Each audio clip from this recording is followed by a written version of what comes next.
Welcome back to another episode of kaleid Prisma Illya. So in the previous episode, we had a fight with Darius, and he seems kind of strong, you know. He seems kind of strong. He stopped Excalibur with one hand, and he also seems to have some very wacky noble phantasms when he included the card into himself. So we don't know exactly what's happening there. The interesting thing is, let's go straight into the lore, because I was talking, or at least Gilgamesh was first talking about how he's never seen those noble phantasms before, and he also doesn't have them in the Gate of Babylon. And that should be pretty strange because Gilgamesh has most noble phantasms that ever existed in the Gate of Babylon. But I did say then that I said the wrong thing. I said the wrong word because I said that he doesn't have conceptual weapons. In there, you guys corrected me that he does. What I meant to say was he doesn't have all divine constructs in there. I meant divine constructs, not conceptual weapons. My bad on that one. I'm pretty sure, and once again, fact check, you guys are my fact checkers. I don't like looking things up for Fate because I'm gonna get spoiled so easily.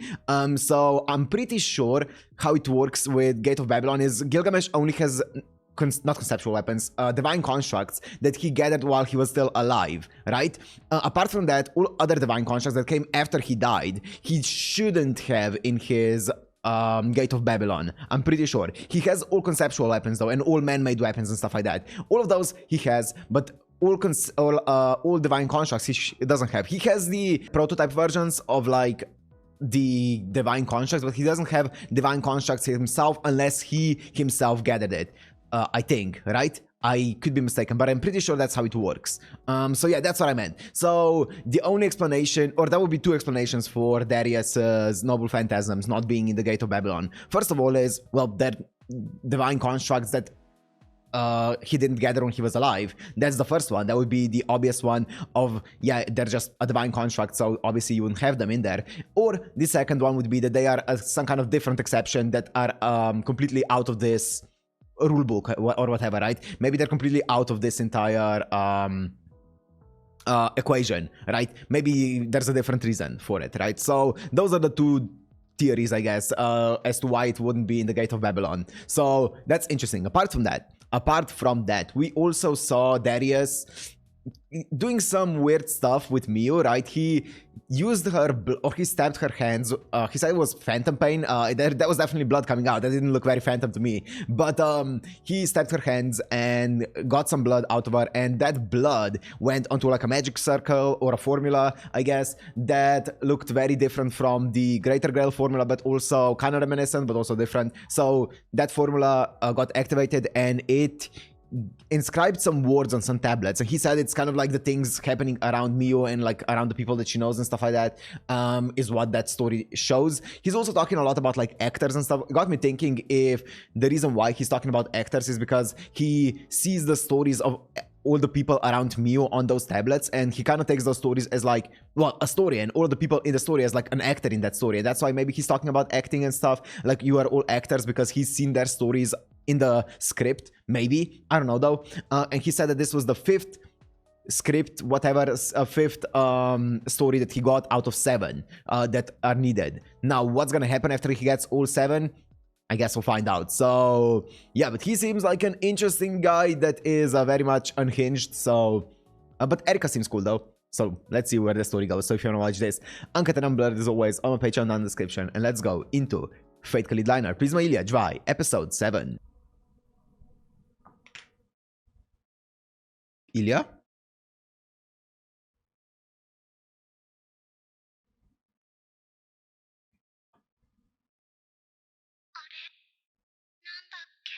Illya did disappear at the end of the previous episode. What? What?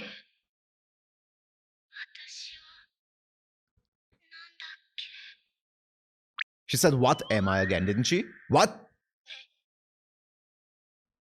What? Oh, you guys did say that it should be fine to watch the opening now with some slight stuff, or like one scene that might be in this that's kind of like spoilery, but apart from that, it should be fine. So I'm just gonna watch it.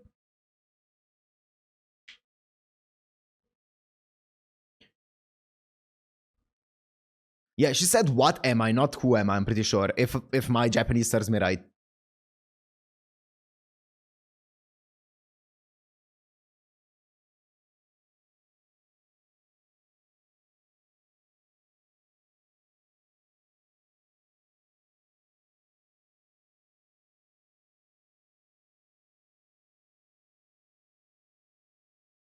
Ah, my boy.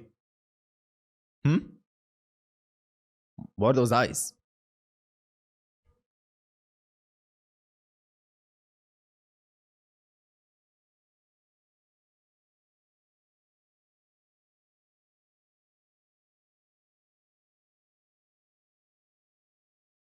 Luvian Reed.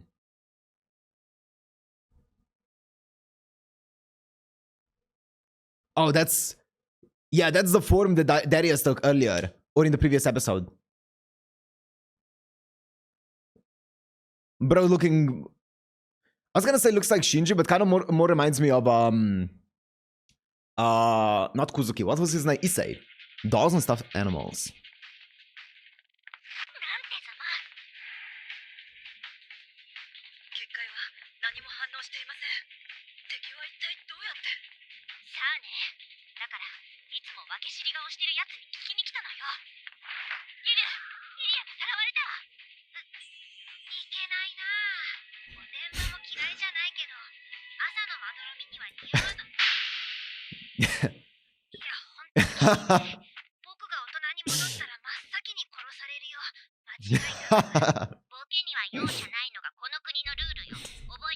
In this country. I respect it. Yep. That was one of my conclusions as well.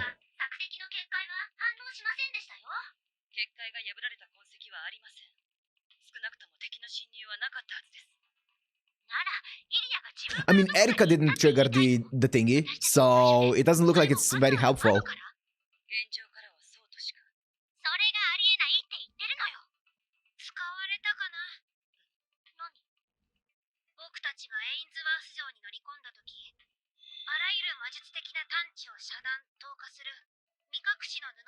That's fair.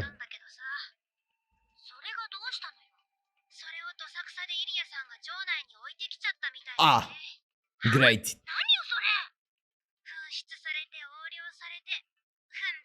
But why would they leave behind the cards? Did they fall out as they were kidnapping her?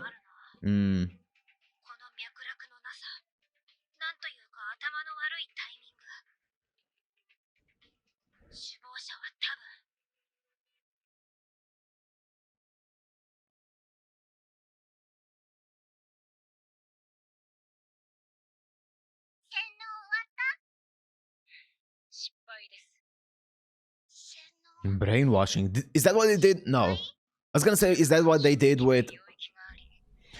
is that what they did with... I'm getting interrupted. I need to pause. Yeah, I was gonna ask if that's what they did with Tanaka, but no, they didn't know Tanaka, right? So they did not do this with her, because they would have known her otherwise.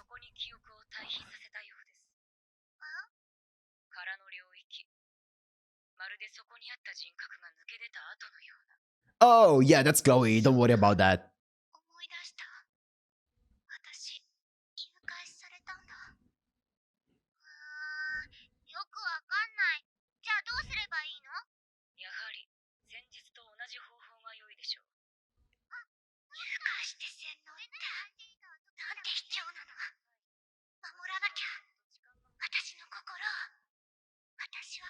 Substitute magic.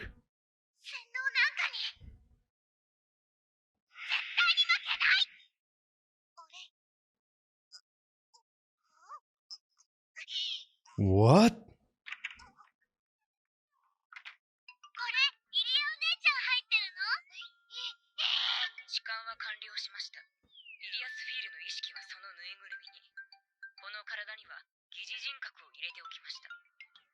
That's kind of epic.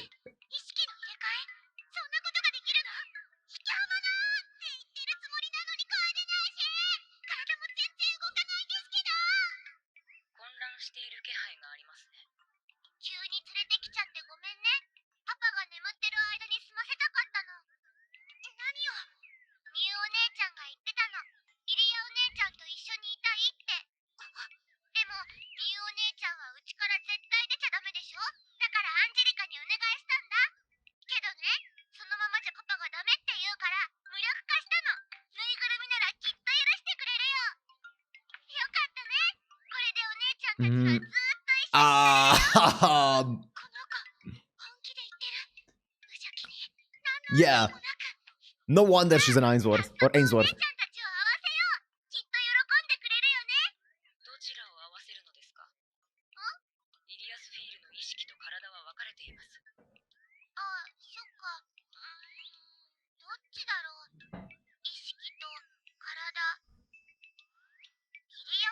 Okay, so I see. So basically what they did is they, instead of just blank full on like resetting Illya to factory settings and then basically brainwashing her like that because, well, she said that she couldn't really do that. They transferred her mind into the doll, and then the actual Illya body became completely blank because of that, and they put an artificial personality into her now. So they basically made a backup of Illya in this stuffed doll. Meanwhile, her actual body now is infested with a fake personality. Interesting.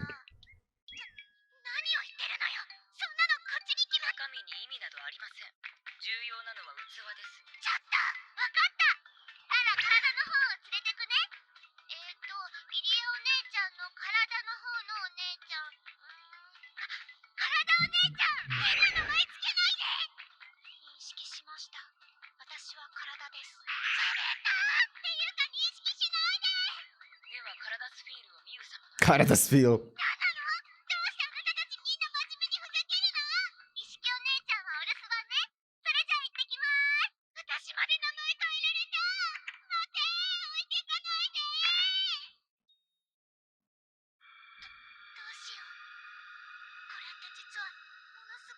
What the hell? Did you see all the plushies in the closet as well? Can she? No.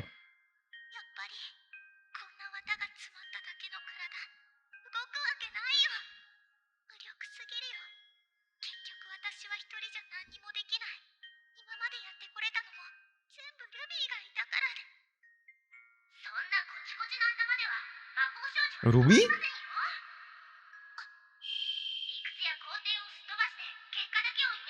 Oh, true.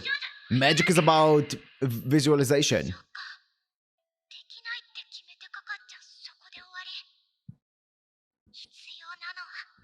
Imagination.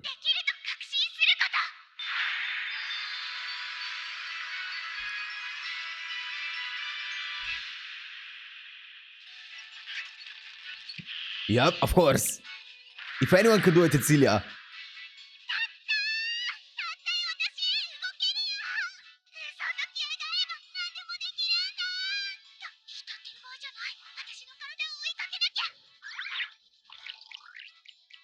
Bro, I love the way that they did that, this entire CG space here.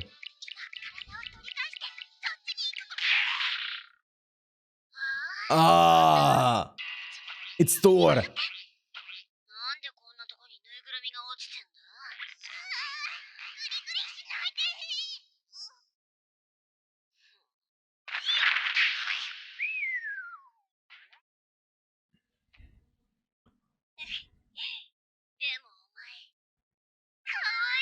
Of course.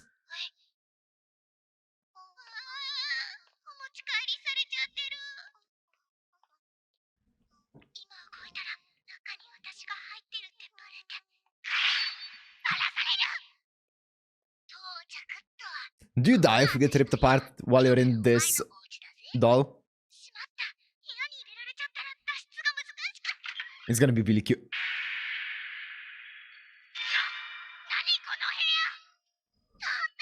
Julian.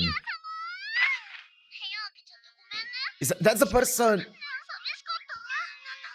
Is that the person that Darius turned into? Julian.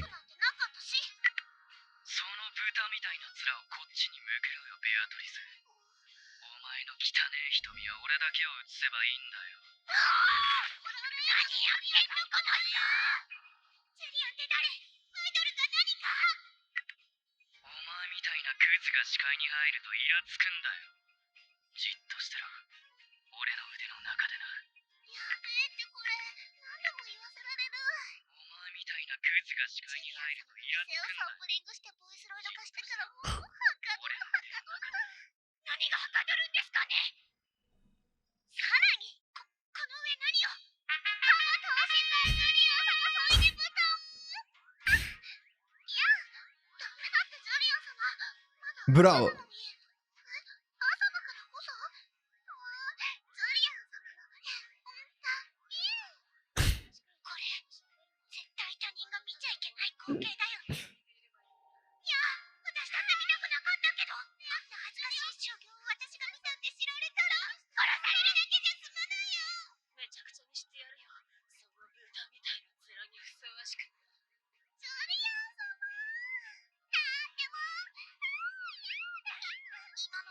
Smart. Go get out of here, girl.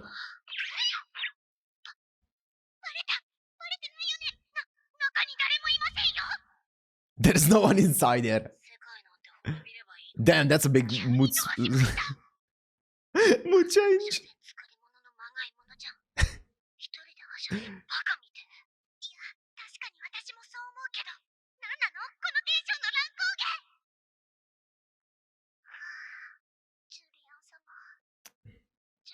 It's the clarity that she gets.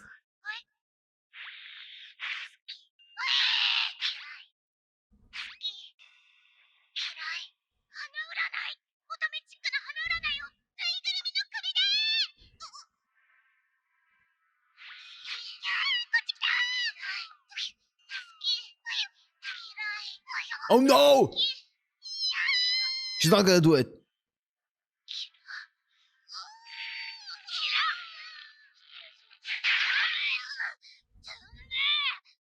Angelica?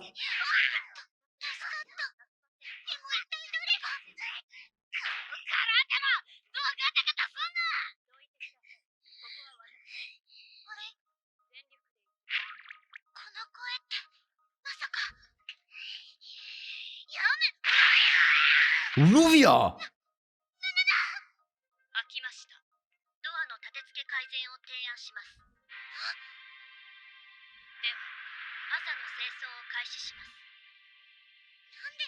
Luvia and Rin. Whoa, their eyes do not look normal. Interesting. They are here. So, okay. We saw them in the opening, but I wasn't sure whether they were from this world or if it's from the previous world.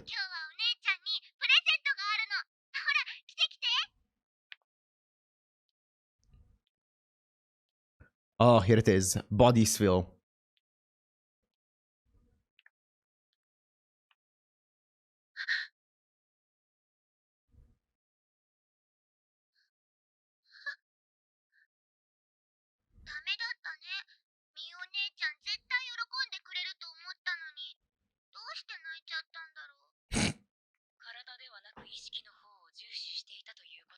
Yo, she might be onto something.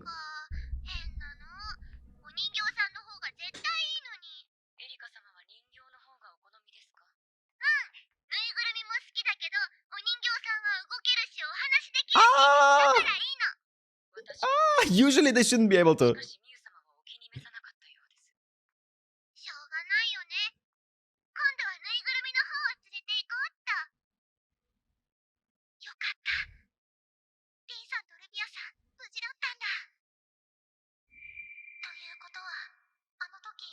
Oh, they also got transferred here.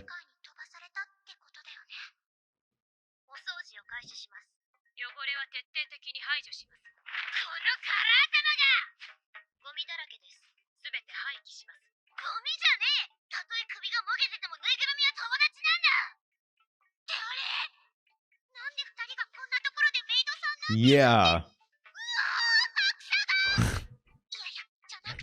It's definitely not.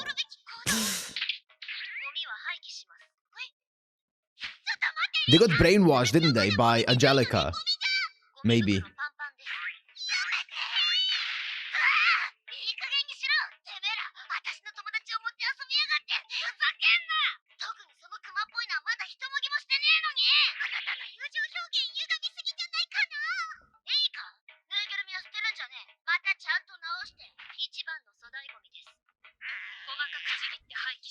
Poor Julian. No, Julian. Cooking area is so good.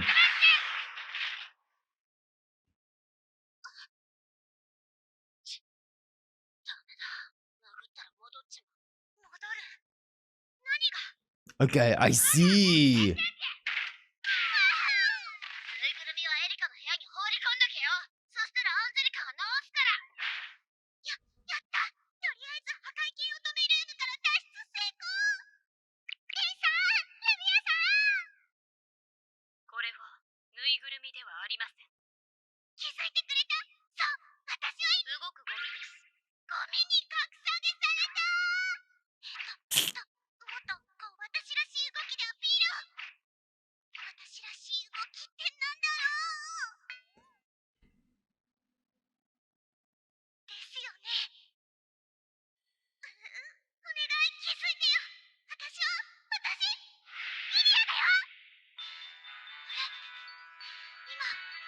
の No.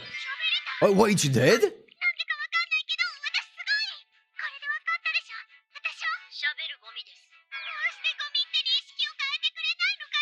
They're brainwashed. You need to hit them. Yep.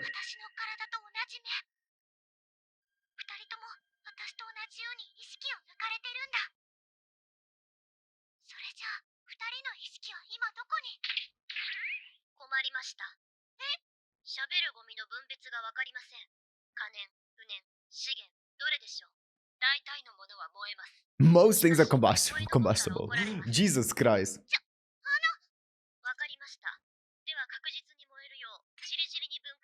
Those are some long scissors, ma'am.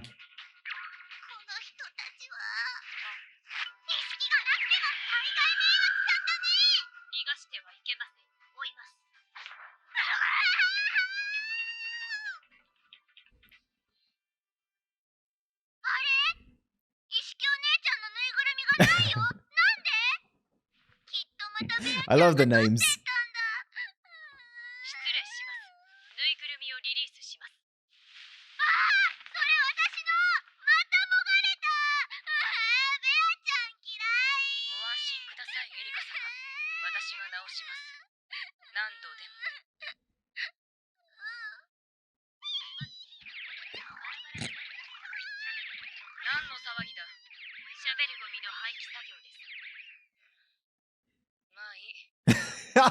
Sure.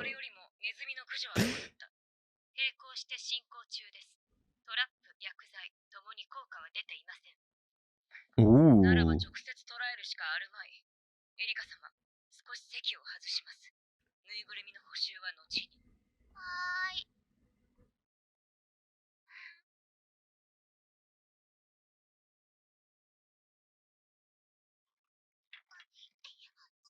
Rat extermination. Maybe they're talking about actual rats. Maybe they're not talking about an intruder. Watch out for the rat traps. They are talking about actual rats.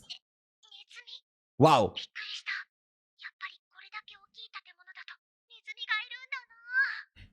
That might be a first in anime. When someone says, how's the rat intrusion going? And they're talking about actual rats and not actual intruders.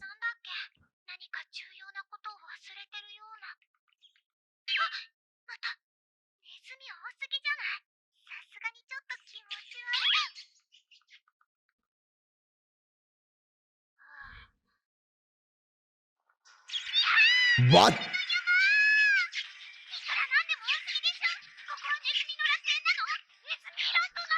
Ratland. Sapphire!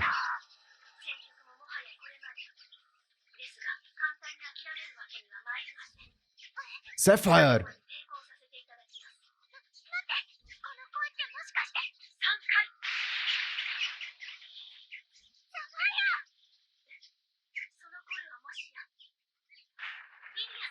Big! Big!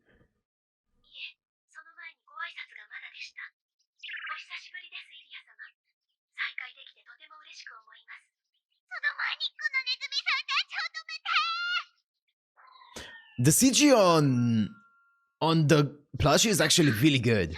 I really like it.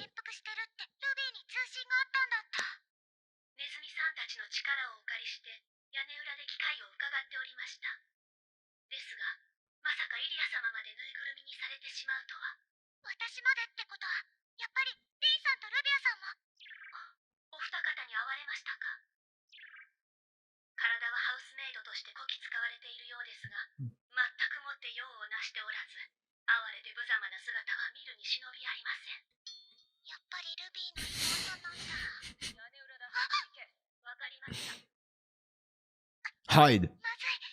ここじゃ逃げ場が。イリア様、私を手に取ってください。カレイドステーキは単体では無力。ですが。一人じゃ戦えない。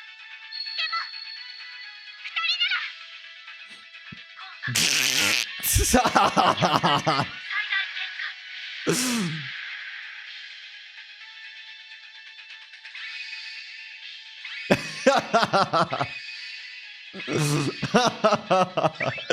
Oh, that's great. プリズマイリア、サファイアバージョン。爆走です。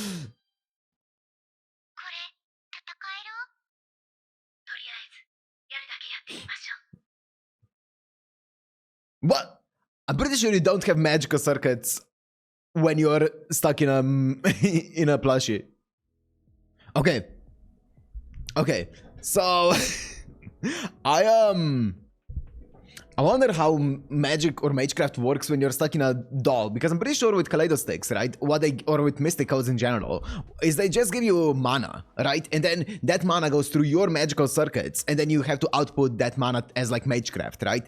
I'm pretty sure. But stuffed dolls shouldn't have magical circuits, so I don't know how that works. Maybe you can output actual magecraft directly through a kaleidostick without actually having to let it go through your body. Maybe? I guess we'll see in the next episode. Either way, that's so goofy. I love it. I love it. It's great. And the transformation sequence with the stuffed doll was fantastic. And as I said, I actually love the way that they are doing the CG on the doll. I think it's a really good CG model for the plushie. It's great.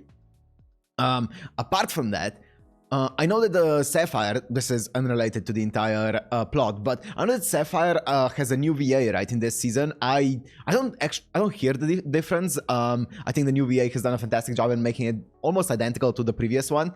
But yeah, apparently Sapphire does have a different VA in this season.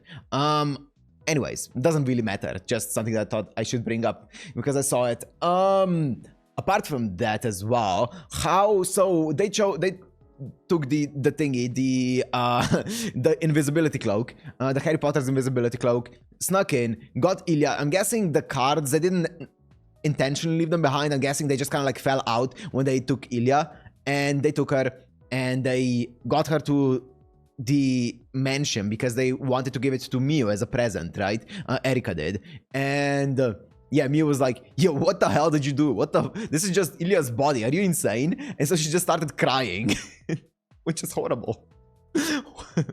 Oh, poor thing. Poor thing cannot catch a break. Oh, man. Also, in the previous episode, one thing that I forgot to mention that we saw was Darius can kind of use a similar thing as if anyone's watched ReZero's Beatrice can do, where he just links up any door with like his room or whatever, or where he's at, right? He can just link up doors to like windows and stuff from what we saw in the previous episode, which is pretty cool. Very creepy power, because from how Miu talked about it, it seems like he can watch or look through a window without that other person ever knowing that they're there. Kind of creepy, but also cool power. Cool power. So also Julian. So I do wonder if that is the same person that we saw Darius transform into at the end of the episode, because we only saw him for like, I don't know, for like a frame or something, right? When he transformed his son with an ahoge, a guy, I believe he was in a school uniform, I think, or some kind of uniform, and an ahoge and like similar hair as Julian here, and he kind of looks like Issei. So I don't know, but I guess we'll see as we watch this, right? Very interesting stuff though. For now, I'm gonna end it here. Hope you guys enjoyed. If you did, make sure to like, comment, subscribe, and I'll see you in the next one. Peace.